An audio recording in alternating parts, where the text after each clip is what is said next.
நேற்று 19/12/2025 பெருநகர சென்னை மாநகராட்சி கூட்டத்தில் 194வது வட்ட திமுக கவுன்சிலர் திருமதி விமலா கர்ணா பேசிய வீடியோ பதிவு. சென்னை ரிப்பன் மாளிகை.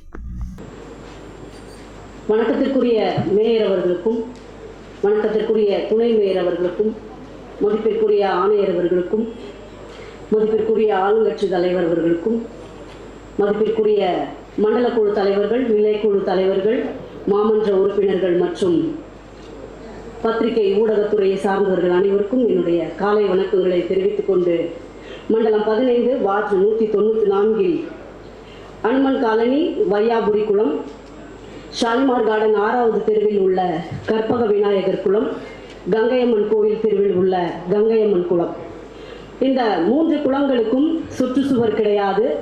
4 புறம் கரைகள் சேதமடைந்து மிகவும் சுகாதாரமற்ற நிலையில் இருக்கின்றது. வணக்கத்திற்குரிய மேயர் அவர்களே, சென்ற மாதம் வார்டுகளில் நடைபெற்ற சிறப்பு கூட்டத்தில் 9 கோரிக்கைகளில் 3ஐ தேர்ந்தெடுக்க வேண்டும் என்று சொல்லப்பட்டதிலே நீர்நிலைகளை பாதுகாக்க வேண்டும், மாசு ஏற்படாமல் தடுக்க வேண்டும் என்ற அந்த கோரிக்கையையும் பொதுமக்களோடு கலந்து ஆலோசித்து நிறைவேற்றியிருக்கிறோம். எனவே மக்களுக்கு பயனளிக்கக்கூடிய மற்றும் பாதுகாப்பான வகையில் இந்த குளங்களை சீரமைக்க விரைவில் நடவடிக்கை எடுக்கப்படுமா என்பதை வணக்கத்திற்குரிய மேயர் அவர்களின் வாயிலாக அறிய விரும்புகிறேன்.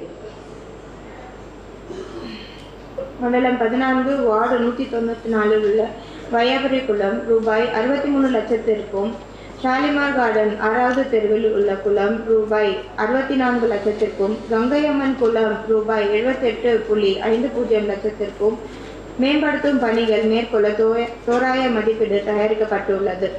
இந்த மதிப்பீடுகள் கன்சல்டன்ட் மூலம் கள ஆய்வு செய்யப்பட்டு அறிக்கை பெறப்பட்டவுடன் நிர்வாக அனுமதி பெற்று பணி மேற்கொள்ள உரிய மேல் நடவடிக்கை எடுக்கப்படும் என்று தெரிவித்துக் கொள்கிறேன். வணக்கத்திற்குரிய மன்ற கூட்டத்திற்குள் இதற்கான பொருள் வார்டு குழுவில் வைக்கப்படுகிறது. அதுதான் நீண்ட நாள் கோரிக்கை. இது என்னுடையது. எங்களுடைய பணிக்காலம் மிகவும் குறைவு. அந்த காலத்திற்குள்ளாக இந்த கோரிக்கைகளை நிறைவேற்றி தந்தால் எங்களுக்கு நன்றாக. 1 வருஷம் இருக்கு. பாதி எலெக்ஷன்லயே போயிடும்டா. நெக்ஸ்ட் மந்த் பூஜை போட்டு பணிகள் ஆரம்பிங்க. நீங்க எலெக்ஷன் முடிஞ்சு வரும்போது பணிகள் நிறைவேறப்பட்டிருக்கும். நன்றி.